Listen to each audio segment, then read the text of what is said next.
We like to imagine the Stone Age as a time of pure, unadulterated freedom. We picture the caveman as the ultimate rugged individualist, roaming a limitless world without bosses, taxes, or social hierarchies. But was he actually free? Or was he shackled by forces far more terrifying than a modern bureaucracy? To answer this, we have to look at the Paleolithic era.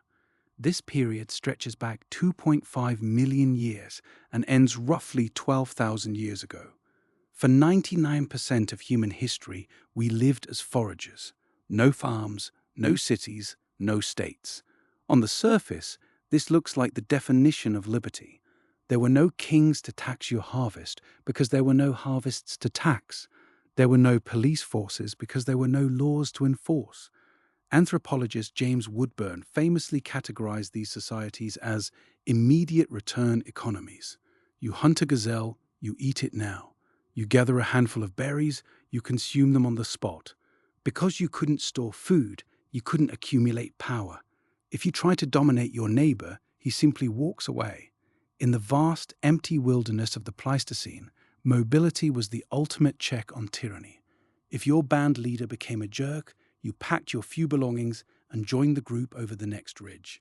This is what some scholars call the freedom of the foot. But let's look closer at the reality of daily life.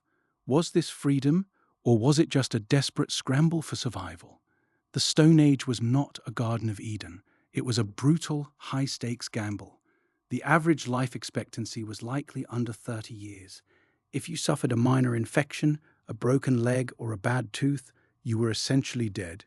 You weren't free to choose your path when every waking hour was dictated by the hunt for calories. You were a slave to the seasons and the migration patterns of megafauna. Furthermore, we often romanticize the lack of social hierarchy. We assume Paleolithic bands were egalitarian, and in many ways they were. But that equality came at a heavy price, the tyranny of the group. In a small band of 20 to 50 people, there is no such thing as privacy. Your every move is watched by everyone else. If you deviate from group norms, you don't face a jail sentence, you face ostracism. And in the harsh, unforgiving world of the Ice Age, being kicked out of the group was a death sentence. Think about that. In our modern world, if you lose your job or alienate your friends, you can move to a new city. You can reinvent yourself. In a Paleolithic band, the social contract was absolute. You conformed to the group's rituals, their food-sharing protocols, and their gender roles, or you vanished. You were free from the state, yes, but you were the total prisoner of the community. Anthropologists like Christopher Boehm describe these societies as reverse dominance hierarchies. In a modern state, the hierarchy is top-down. The king or the CEO tells you what to do. In the Stone Age, the hierarchy was bottom-up. If someone started acting like an alpha, the rest of the group used gossip, ridicule, and sometimes direct violence to cut them back down to size. It kept the group equal, but it also suppressed any form of individual expression that broke the collective mold. So, where do we find the freedom we think we've lost? Perhaps it's in the lack of division of labor. In the Stone Age, everyone knew how to do everything. A man knew how to knap flint, track game, build a shelter, and make fire.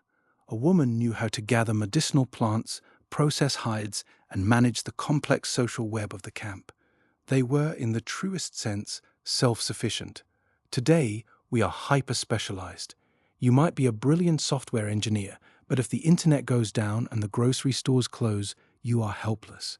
You are free to choose your career, but you are utterly dependent on a global supply chain you don't understand and cannot control. We traded the freedom of self-reliance for the comfort of complexity. Consider the original affluent society theory proposed by Marshall Salins in 1966. Salins argued that Stone Age foragers actually worked fewer hours than we do. Using data from the Dobe Ju-Huansi people of the Kalahari, he showed they spent only about 15 to 20 hours a week on subsistence activities. They had plenty of time for leisure, music, and socializing. Compared to a modern office worker grinding out 40 or 50 hours a week under fluorescent lights, the Stone Age hunter looks like a man of leisure. Is he freer?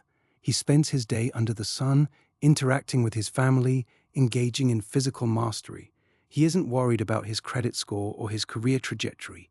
But look at the cost of that leisure. It is bought with a total lack of security. One bad winter, one failed migration of herds, and the leisure ends in starvation.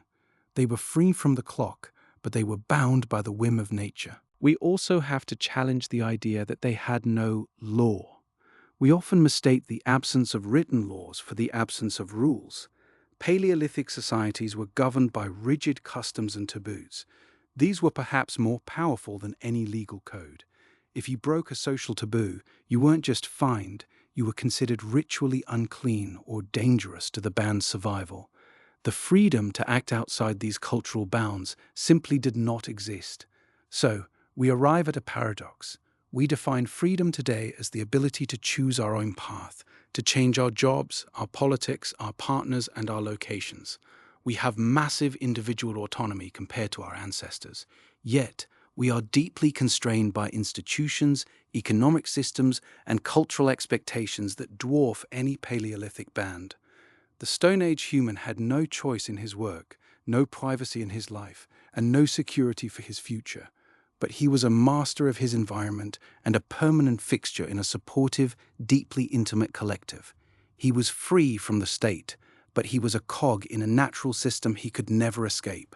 We, conversely, have the freedom to be anyone, anywhere, at any time. We can fly across the world, study any subject, and live in relative safety. But we pay for this by being small, replaceable parts in a massive, cold, global machine. Perhaps the history of human freedom isn't a straight line. Maybe it's a trade-off. We traded the freedom of the nomad, the ability to physically walk away from our problems, for the freedom of the citizen, the ability to legally and socially construct a life that fits our individual desires. But there is a lingering shadow in this comparison. Our brains evolved in that small, face-to-face world of 50 people. We are biologically wired for that specific kind of freedom and that specific kind of community. The modern world gives us the freedom of an individual, but often leaves us with the loneliness of a stranger. When we look back at the Stone Age, we aren't just looking for a simpler time. We are looking for the version of ourselves that existed before we became parts of a state. We are looking for the moment when we were, for better or worse, the architects of our own immediate reality. Was there freedom in the Stone Age? Yes, but it was a freedom that demanded everything from you. It was a freedom that existed only at the razor's edge of survival. We have gained much by leaving it behind. But as we sit in our comfortable, climate-controlled, highly regulated lives, we have to ask ourselves one final question. If we have gained all this security, why does it feel like we are still searching for the door?